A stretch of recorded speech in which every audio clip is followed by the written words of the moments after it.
विवेक वैराग्यादि सर्व शुभ गुण अलंकृत वेद वेदांगादि सकल शास्त्र तत्वज्ञ अज्ञान अंधकार विनाशक जीव ईश्वर यज्ञ ज्ञान प्रकाशक भवदुःख विनाशक मोक्ष प्रदायक भक्त उद्धारक ब्रह्मलीन सद्गुरु परमात्मा परम पवित्र चरण कमलों कोटि कोटि वंदन। उपस्थित धर्मपरायण भाइयों, भक्तिवती माताओं અને પરમ કૃપાળુ પરમાત્માની મહાજી અનુકંપાથી આ ભવ્ય ભારત દેશની અંદર દેવોને પણ દુર્લભ એવો મનુષ્ય જન્મ આપણને પ્રાપ્ત થયો છે।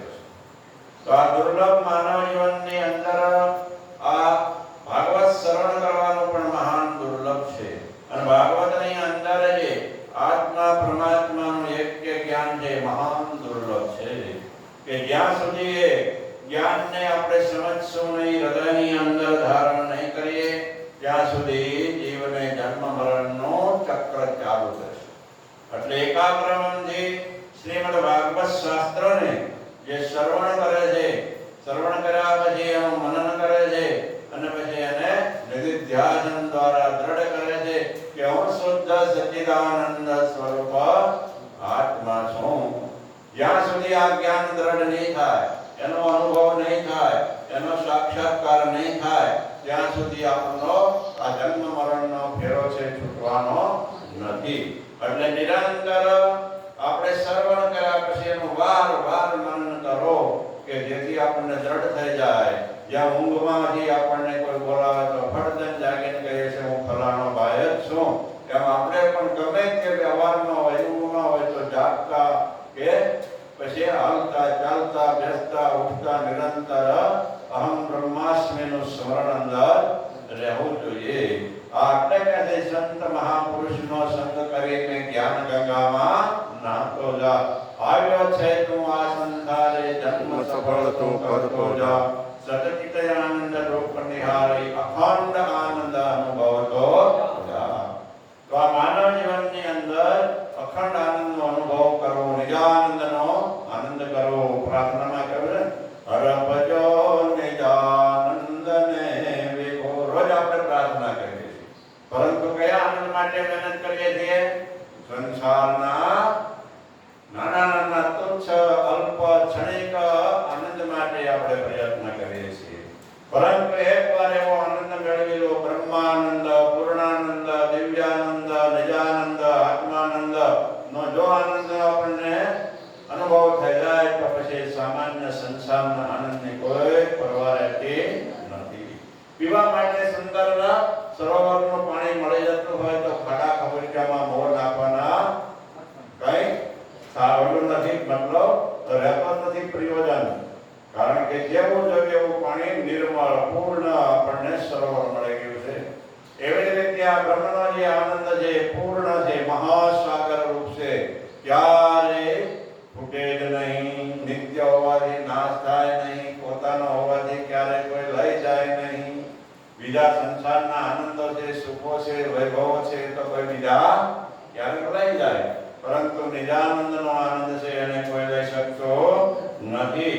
તો આ શ્રીમદ ભાગવત શાસ્ત્ર છે આપણને જીવતા જીવન મુક્ત નું જ્ઞાન આપે છે। જીવતા તમે જીવન મુક્તનો અનુભવ કરી લો, સાક્ષાત્કાર કરી લો, એના માટે શું કરવાનું કે છે? તૃતીય સ્કંદની અંદર સાંખ્ય યોગ અને ભક્તિ યોગનું સુંદર જ્ઞાન આપે છે કપિલ ભગવાન કે જીવનની અંદર આ આપણા જીવનમાં નિરંતર જ્ઞાન, વૈરાગ્ય અને ભક્તિથી યુક્ત આપણું જીવન હોવું જોઈએ। કેવું હોવું જોઈએ? જ્ઞાન વૈરાગ્યથી યુક્ત હોવું જોઈએ કે જો જ્ઞાન વૈરાગ્ય से युक्त जीवन હશે તો એને કોઈ પ્રકારની ચિંતા રહેશે નહીં। જ્ઞાન વૈરાગ્ય યુક્તેન ભક્ત્યુક્તેન ચાત્મના પરિપશ્યત્યુદાસીनं પ્રકૃતિં ગ્રહી અતૌદસં।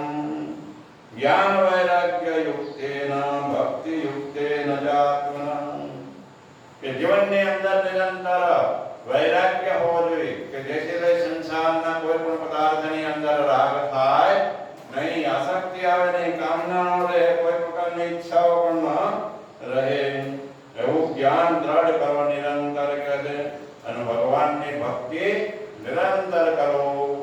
ભક્તિ સે કરવાથી નિરંતર ભગવાનની અંદર પ્રેમ વધતો જાય છે, મન સ્થિર થતું જાય છે અને જીવનની અંદર કહે છે સર્વ પ્રકારના દોષોની પણ નિવૃત્તિ થઈ જાય છે અને ધીરે ધીરે બધા પ્રકારના જે બંધનો છે બંધનો કપાઈ જાય છે.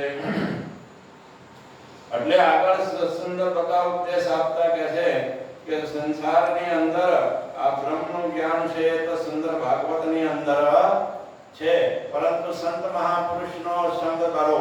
તો સંતો કેવા હોવા જોઈએ? તો કે તિતિક્ષા કારુણિકા સુહૃદઃ સર્વદેહિનામ અજાત શત્રવ શાંતઃ સાધવ સાધુ ભૂષણઃ. સંતના લક્ષણો બતાવે છે. તિતિક્ષા કે જીવનની અંદર તિતિક્ષા હોય. પોતાના જીવનમાં અંદર દુઃખ આવે, સુખ આવે, ઠંડી આવે, ગરમી આવે, એવા અનેક પ્રકારના દ્વંદ્વો આવે એને સહન કરવા વાળા હોય. કે કારુણિકા બીજા જીવોની ઉપર કરુણા કરવા વાળા હોય. શું કરે? કરુણા કરીને એના દુઃખનો નાશ કરવા માટે પ્રયત્ન કરતા હોય. સુહૃદઃ કોઈ પણ પ્રયોજન વગર એને સહાય કરતા હોય. એનો સર્વ પ્રકારનું જે કોઈ દુઃખ હોય, બંધન હોય એને કપાવવા માટે, દૂર કરવા માટે પ્રયત્ન કરે. અજાત શત્રવ સંસારની અંદર કોઈની હારે શત્રુ ભાવ ન હોય. જેવી રીતે યુધિષ્ઠિરને અજાત શત્રુ કહેતા હતા કે કોઈ સાથે એમને અંદરથી શત્રુતા નહોતી કહે છે. શાંત હોય, નિરંતર સ્વસ્વરૂપને જાણીને સ્વસ્વરૂપનો અનુભવ કરીને નિજાનંદ લેવા વાળા હોય એવા મહાન જે સાધુ પુરુષો છે એનો કહે છે